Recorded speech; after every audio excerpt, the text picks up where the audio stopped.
You're watching the Randy and Christa Show. I'm Randy Alvarez. And I'm Christa Orecchio, and this is News That Makes You Healthier. Our topic is very different than past topics today. Randy, we have JJ Virgin, New York Times bestselling author, coming on. She's a dynamo, and we know her in the health space as a celebrity nutritionist, and we are not talking about physical health today. So her book, Miracle Mindset, very powerful. You read it. I haven't read it yet. I flipped through it. What's your takeaway from that book?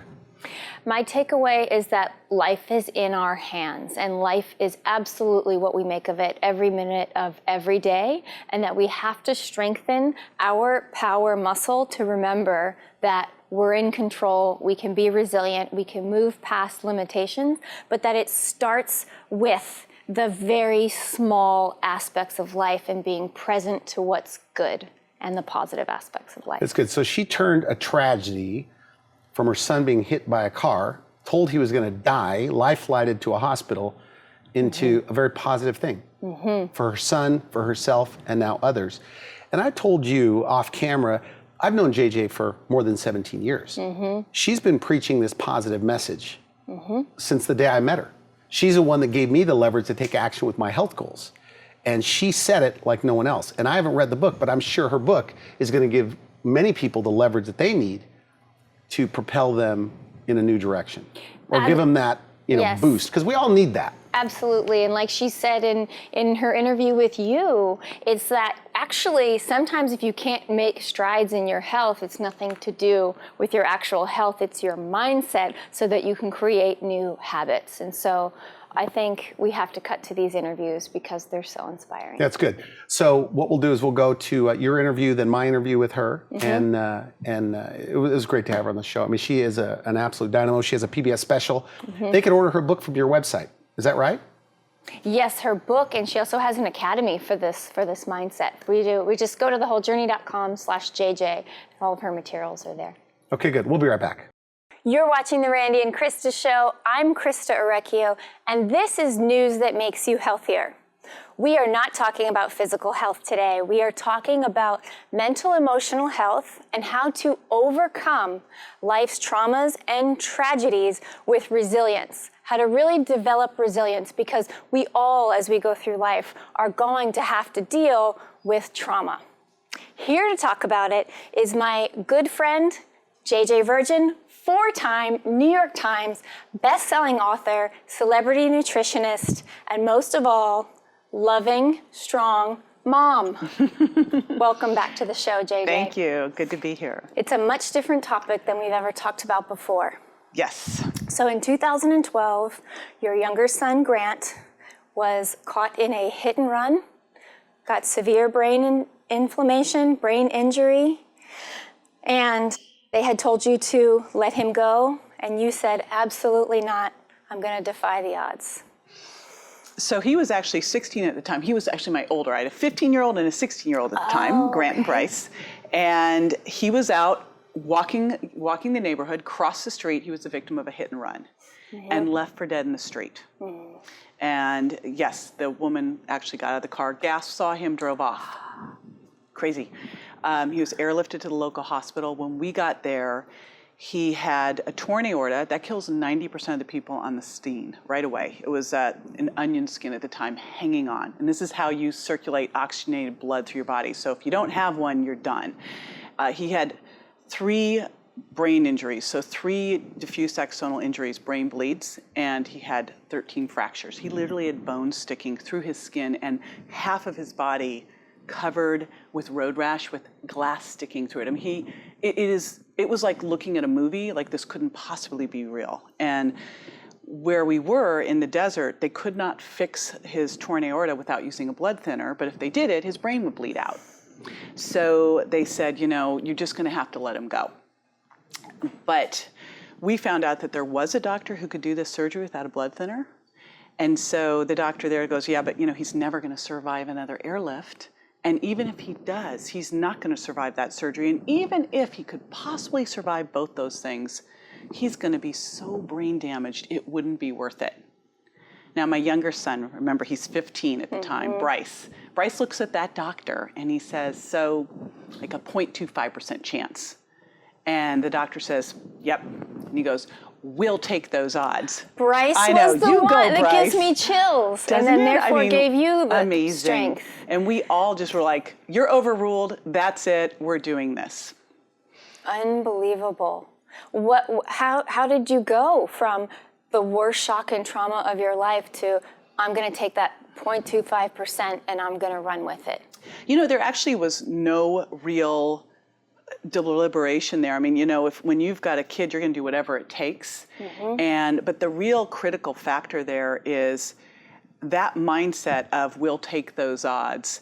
That mindset is just how our family is, how my ex-husband is, how Grant himself is, how I am. I mean, we just were like, of course, we didn't see 99.75% chance of not making it. We saw that sliver of hope. That's all you need, right? And it's like, of course we'll take that, right? You've got to take those odds. Absolutely, absolutely. And from taking those odds and this journey, you've developed really to help others of how to create a miracle mindset to get from not looking very good to best case scenario. Yeah.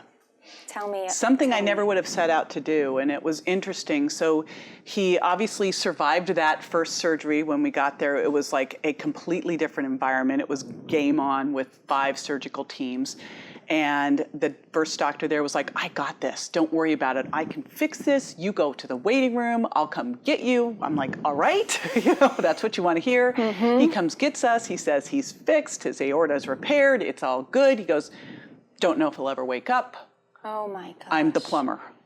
Right? So it's like, we're happy. We're like, oh boy. And the neurosurgeons come in and they go, we don't think he's going to wake up. And we go in to see him in the ICU, and I'm holding the only thing that's not covered is hand. Everything else is bandaged, cast, you know, and I'm looking at him, and I just said, you know what? This is going to be the best thing that ever happened to you. You are a warrior. That's what his name means. And you're going to be 110%. Let's just operate from that principle, because Christa, I had to have hope. Like, I couldn't even let the littlest bit of he's not going to wake up into my brain. It was like, I'm not going to entertain that. I'm going to go from this principle of he's going to be 110%, because if we fail by a little bit, that's totally cool. Right? Yeah, you know? absolutely. So that's what we went after. And when I looked back later, because it's been 4.5 long years, 4.5 months in the hospital, and 4 years after that, helping someone come through a severe brain injury, he had to start all over again. He didn't know who he was, how to eat, how to brush his teeth, how to tie his shoes, nothing. It was like raising a very big baby. Unbelievable. Who was very unstable moods.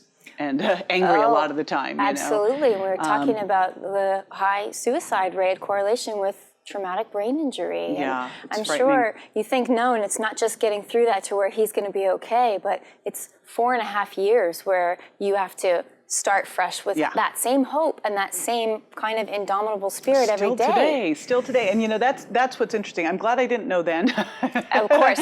You know, The mountain and all ahead. you're doing is living totally in the present, which is a key thing here, something I never was good prior to that, and just taking each day by day and looking for that little win each day that shows that he's going to be 110%. And it might be an eyelid flutter, you know, a sigh, some kind of eye contact, squeezing my hand. I was like, okay, you know, every little thing I could build on that.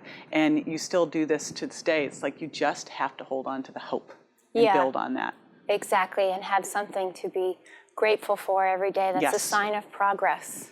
That actually is one of the key things with resilience. And here's what's interesting.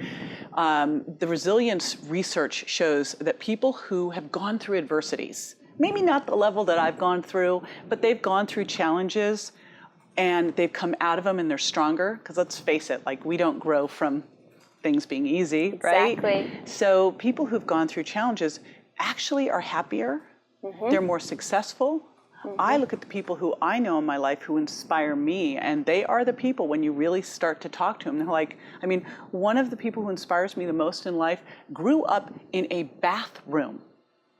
Not a little trailer, a bathroom in a trailer. You know, that's where he grew up. You know, another woman who inspires me lost her entire business, relationship, and all of her finances, like, all in the same week, and is bigger now than ever.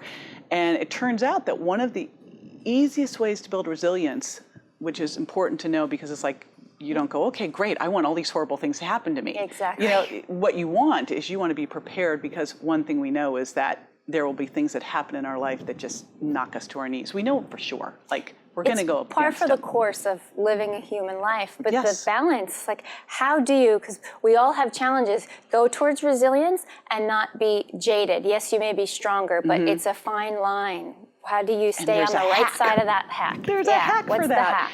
And it's interesting because I didn't, at the time I was going through all this, I was just operating on instinct, which is why you want to know this before you go into a situation like that. But I'd had a habit in place prior to Grant's accident that is probably the reason I was able to do everything I was. And it was this habit of starting the day every day, pulling out my journal and writing down 3 things I was grateful for. It's staying in gratitude. And you hear that all the time. You're like, yeah. But It's true. The research, Brene Brown's research says gratitude correlates to joy. And we all want joy way more than we want happiness, because joy is not tied to circumstance. Yes. Gratitude is key. And you already had that practice already had before it. this. You know, I was talking to Hal Elrod, who wrote The Miracle Morning, and I go, oh my gosh, you know, he interviewed me for his book because I go, this is what got me through. This is what got me through. There were some super dark times. You know, you look at it now and go, oh, she's a tough mama bear. I'm like, I was scared to death. Oh, Every day my course. baby is in this hospital bed, like, as Bryce called him, a heap of a human. I mean, unrecognizable. And I couldn't let the fear take over and paralyze me. So I just got grateful. Every day I would look and go, what are the wins today? Like, what happened today? You know, and again, some days it was an eyelid flutter. Yeah. And you're like, yes, you know, because you know what? The first surgeon who did his surgery had to assemble a whole team at 3 a.m, like 5 surgical teams, had to accept the case. And when you accept a case from one hospital, that hospital's like, we're done with this, you know, and literally didn't know if he was accepting a corpse, and then used a stent that wasn't allowed to be used in a child. He said, I figured I'd ask for forgiveness later. You know, you look at that attitude, it's like, we're gonna just go for it. And he goes, you know, I figured we could deal with all of the other stuff later, but as long as someone's alive, right? Exactly. You know, you still have hope. And you know, people watching might think, I've got nothing to be grateful for, or nothing good happened today. Every day at the end of the day, I go over with my fiance and we go, what was great today? And heck, if you're still standing, it's a great day. If you're breathing, it was a good day. Yes. And I think that's very important to let everyone know. There's always 10 things every day to be grateful for, whether it's that warm cup of tea or the person who held the door open.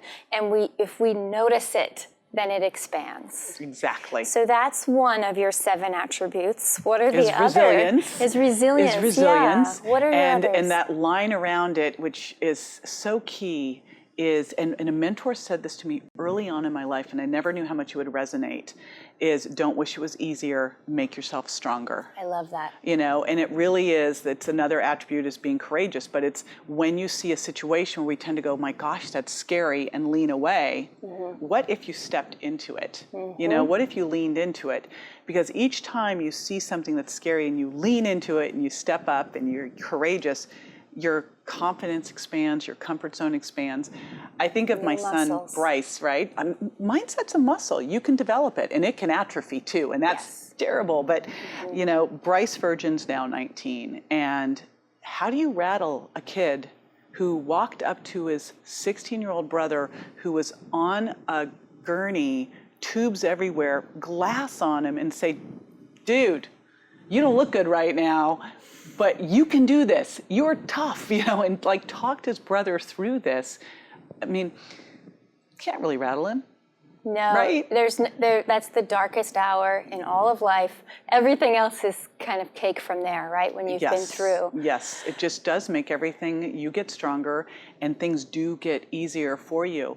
And it was interesting in the hospital because, you know, the neurosurgeons were like, we don't think he'll ever wake up. I wouldn't let anyone say anything around him because I knew he could hear. And then he had this crushed heel injury. And it was interesting at first, because at first all I cared about was his torn aorta, and then it was all about his brain. And I completely was like, so he's got, broken legs and arms, and oh well, That's fixable. like, it's amazing how your perspective shifts.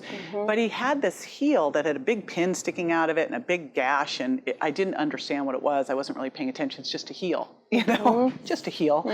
They turned out to be super important. Who knew that crushed heels can be game changers and make it so that you can never walk again? And that's what the orthopedic surgeons were telling me. And I'm like, what would you do if Kobe Bryant were in this bed? Because I'm betting you would figure it out. So that's what I want you to do here. And that's one of the lessons, is that your limitations will become your life. And so I was unwilling, and it's the mindset attribute of being in abundance, of thinking abundantly, of thinking in possibility, as opposed to, this will not work. He will never be able to walk again. I'm like, we're not saying that, and we're definitely not saying it around him. Your limitations become your life, and you have blown all of your limitations. And as a friend and a colleague, I can't be happier for where you are now and that you've gotten through it, or have more respect. And where is Grant now? Where does he stand today? So it's been an interesting 4.5 years. He now has a big purpose, and this is what we've been talking about together, is we're gonna show people how to recover from a brain injury, because it's just not talked about. In a lot of ways, he's 110%. And here's what's interesting, Christa. I interviewed him a couple days ago, and I said, Grant, let's go back 4.5 years. And what would you do? Would you still cross the street? And he said, yes. This was the best thing that ever happened to me. It's so amazing. I can't wait to see what he does and creates in the world. He's creating artwork, right? Yes. I like to show this. This is your new documentary, You Are Stronger Than You Think. And that is done by him. And he was not an artist before this. This was one of the first things he started to do before he could really speak or anything else, is he started to do art and get his brain rewired, pen to paper.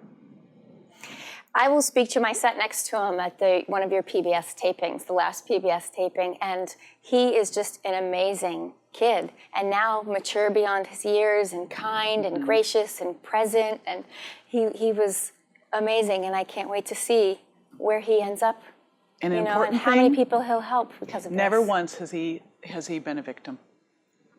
That's the takeaway. And so now you have the Miracle Mindset coming out with all of the lessons you've learned and the attributes for people to develop. Right. Not being a victim will transform your life. Tell me about your book and your movie and coming my out. movie. I did a documentary around this too, called You Are Stronger Than You Think. And really, once I realized that this is more than a memoir, it's a memoir with muscle, because your mindset's a muscle and you can develop it. And again, the one thing we know in life is that you're going to face challenges. So the big thing that you have to do is get ready. Thank you for being here. Thank you for being vulnerable and facing your challenges to help others face theirs. Thank you. You're watching The Wellness Hour, news that makes you healthier. I'm Randy Alvarez. Today's topic, how to develop a miracle mindset. With us, we have best-selling author, New York Times best-selling author 4 times, JJ Virgin. JJ, welcome to the program. Thank you. Now, I wanted you to have you come on the program to talk about this miracle mindset. It started with somewhat of a tragedy and has an extremely happy ending. We should mention, though, I attended your first lecture, at least, I think, in the year 1999. So it's like 16, 17 years ago. So you've been on this positive bandwagon for many years, and you know a thing or two about this topic. So let's talk about your book. And you have a PBS special coming out. You have a documentary coming out. I mean, you're like the one to watch right now. So first of all, this book, it was inspired by a tragedy. Yeah, so this might seem like a divergence since I've been a health author for years, but just as the Virgin Diet was getting ready to come out, my then 16-year-old son was the victim of a hit and run while crossing the street, and he literally was left for dead in the street. He was airlifted to the local hospital, but due to the nature of his injuries, he had a torn aorta and multiple brain bleeds and 13 fractures. I mean, it was as gruesome as no parent should ever see their child this way. It's like fixed in my brain forever. And because of those injuries, the doctors couldn't fix him there. But in order to get him repaired, we had to airlift him to another hospital 2 hours away. And they said, he'd never survive that airlift. And even if he did, They actually told you that. they said, this doctor looked at us. It's in the medical report because he was not happy with us after the situation. He said, he'll never survive that airlift. Even if he does, he's not Wow. going to survive the surgery. And even if he survived both, he's going to be so brain damaged it wouldn't be worth it. But here's the catch-22. He had a torn aorta. It was going to rupture sometime in the next 24 hours. So I was like, well, he's dying here for sure. Yes. I'm like, well, this is not a hard choice. We're going to take the risk. My younger son heard him say this and said like a 0.25% chance he'll make it. And the doctor said, it's about right. And Bryce Virgin says, we'll take those odds. So Wow. that's what we did. We overruled him. I literally got the medical report later and he was like, I told them not to do it. I'm like, right. Well, we get him to the other hospital, Harbor UCLA. We had an amazing surgeon who saved his life. And that's honestly when the real work started. He was in the hospital for 4.5 months, in a coma for weeks. We had no idea if he was coming out of it. And then we've spent the last 4 years helping him come through this brain injury. So big life challenge. Now, this story is in your book. Now, this miracle mindset, is it teachable? I mean, could you give somebody this? It's the only reason I wrote the book. I'm saying, can they adopt it? Yeah, I mean, really? so here's what happened. When I was in the hospital with him, I was doing all sorts of stuff to help him. I was bringing in fish oil, and I had a NutriBullet, and I was doing smoothies. I mean, I was doing all of my, Mama Bear nutritionist stuff.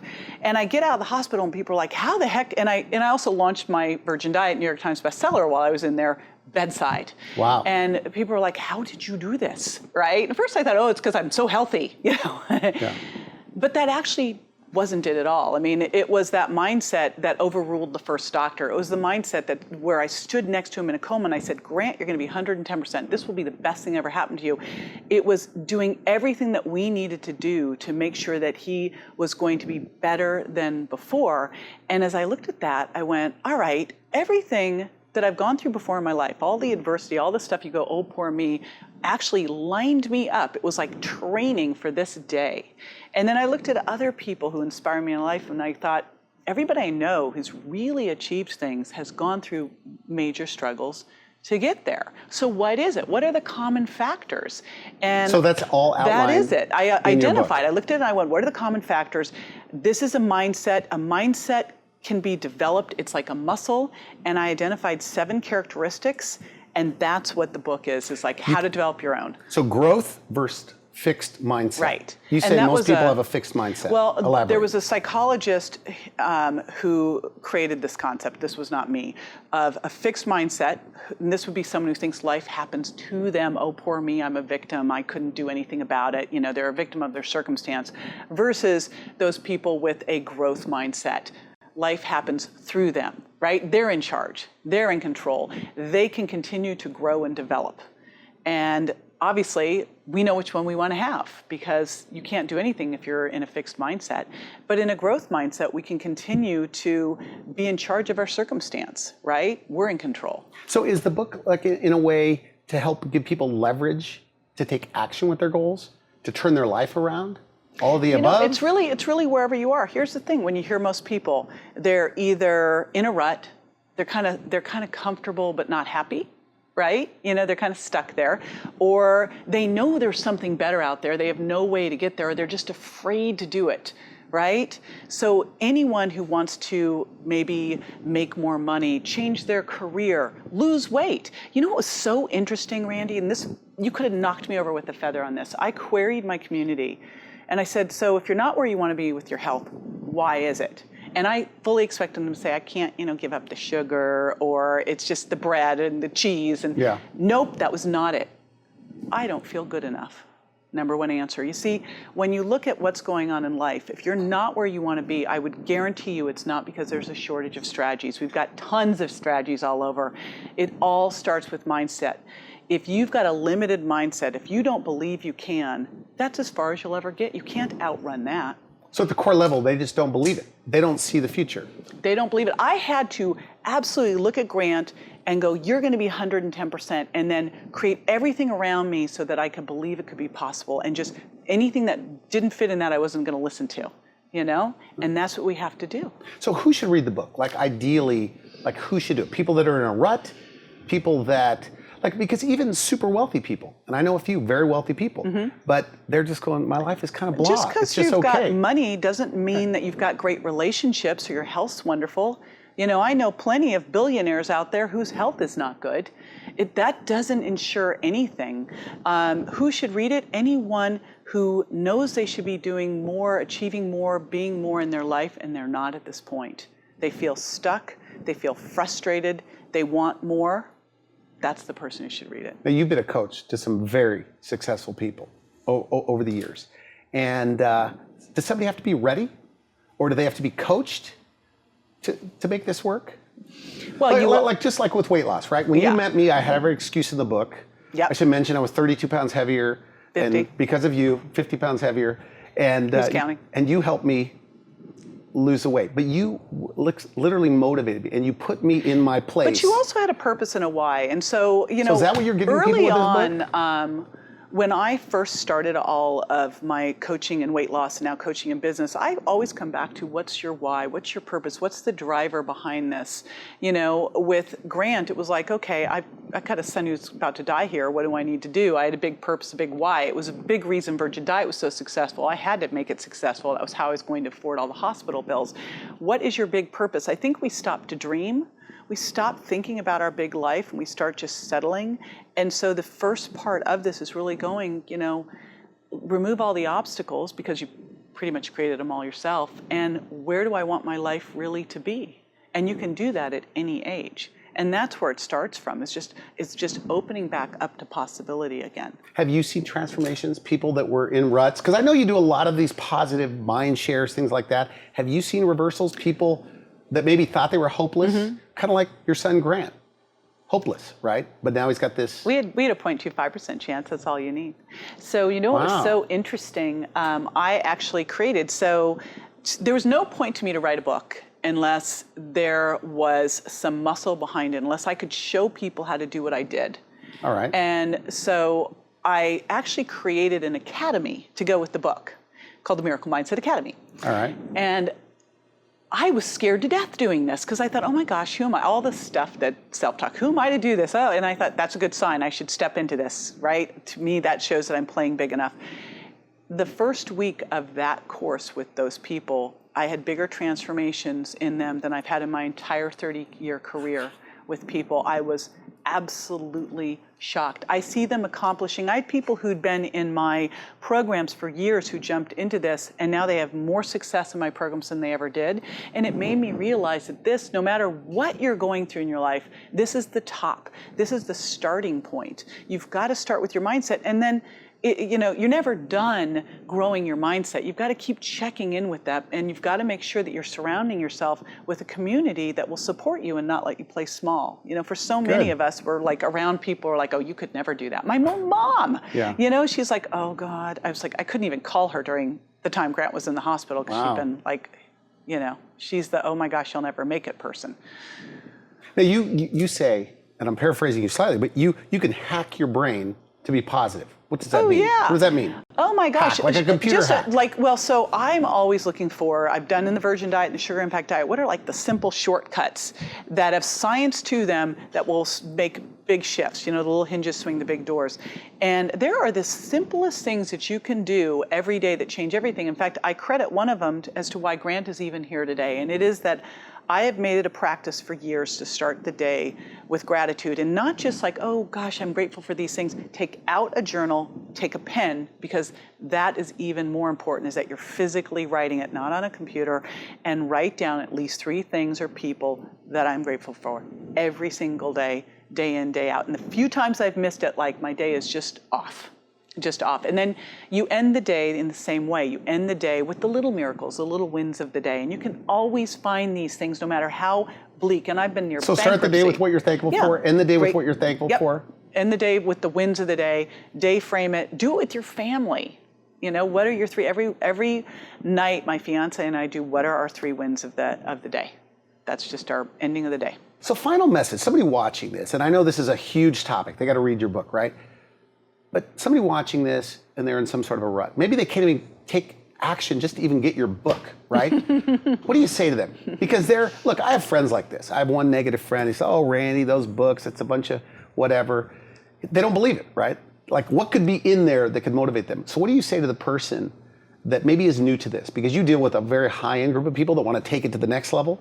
But the Not person that's necessarily. You know, a Okay. lot of people who joined the Miracle Mindset Academy were just they were almost on the verge of hopeless. You know, if you're absolutely hopeless, I can't help you. You got to have the 0.25% chance, absolutely right? hopeless you can't. Okay. But that's where I say, before you do anything else, just start those 3 things you're grateful for. Just do that for a week. Test it out. See what happens. Interesting. And your brain starts. It's amazing how it just gets your day started right. You know, when you think, oh, I'm going to buy a white car, and all of a sudden there's white cars all around you. You know, you get what you focus on, and you get what you expect. And then you start to look and go, what you start throwing a little challenge out to yourself, because you know what, we're never better than when we're challenged. Yeah, it's good. I like how you say the people that have been through the toughest tragedies are the coolest people. Yep. Is that and you right? can't rattle them either. Like my younger son, Bryce, who was with us that night in the hospital and walked up to Grant, sitting there on a gurney with bones sticking through his skin. It was gruesome. Was like, dude, you can do this. You are the strongest guy I know. You've got this. You cannot rattle that kid. He is super positive and just crushing it in school. Is that right? So in the same way, nutrition, where you can take somebody nutritionally, customize programs to make them lose weight and be successful and jumpstart their metabolism. You believe you could do that with life? Oh, I know I can. I with already life. did. I've already done it. So Yeah, I created a good. scorecard where you could test your different mindset attributes. I've created training and exercises to get there.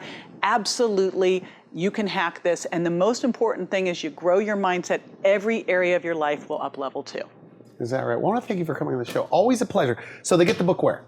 Amazon, Barnes & Noble, every bookstore. It's all over the place. And your website, you can get it there? jjvirgin.com. Yep. Okay, good. And you're always live on Facebook here and there? Always. Just No, I mean, well, you're not right now, but I mean, how Yes. soon? I mean, people can, that's a good way to get to know who you are. Yes, I'm on Facebook Live usually at least every other day. I secretly watch you sometimes, and I'm wondering, I do bet you you see do, me? you Do you stalker. see that I'm watching you sometimes? I just try to, You try to just oh ignore God, it. it's that guy again. All right. Well, listen, I want to thank you for coming on the show. Always a pleasure. Good job. You look great. Thank You're you. healthy. You're walking your talk, which is always a pleasure. So thanks again. All right, we're back. You know, excellent information she presented. It's amazing what she's been through, and that is a testament. You've heard of people going through health issues and saying it's the best thing that ever happened to them. But for Grant to go through not just a near-death experience, but this 4-year recovery that he's still working on, and to say it's the best thing that ever happened to him, I can't wait to see what this kid does with his life. One of the things she says and he came out better. He feels like he was better. He said he would still walk in the street if he had to do it all over again. But one of the things she points out, which is very interesting, is that, it takes tragedy for most people, for many people. In fact, the people that have been through the most tragedy seem to be the coolest people, she said. Right. And there's a book I was telling you about off camera that this director said, even in movies, if everything's just happy, happy, happy, terrible movie. Well, it's it can not be happy, life. but bad things happen, but they get the happy ending. It's not life for it to be all happy all the time, and we need, and it's just part of life to have contrast and to really start to focus on the good. And when those bad things happen, you get an opportunity to finally really live. One of the things that I should have asked her while she was here, we're going to talk again, but is how I can get involved, how I can watch and start this miracle mindset. Now, you're in contact with her quite a bit. So what's the best way to get involved? Well, she's been working on a documentary for what I understand the last 18 months. And so I've watched the trailer. I haven't watched the whole documentary yet because it hasn't been released. It's coming out very soon. I think you read the book, understand the concept, start working on developing that, watch the documentary. And if you want to go deeper, because you can't change your mindset overnight, then she has a program that you'll go through. Miracle Mindset Academy, I think. And it's basically an academy to change your life and understand these 7 lessons to develop these 7 attributes to be a truly resilient person. We are completely out of time. Always a pleasure to have these guests that you've been bringing on the show. So thanks again. You've been watching the Randy and Christa Show. I'm Randy Alvarez. I'm Christa Orecchio. Thank you for being here.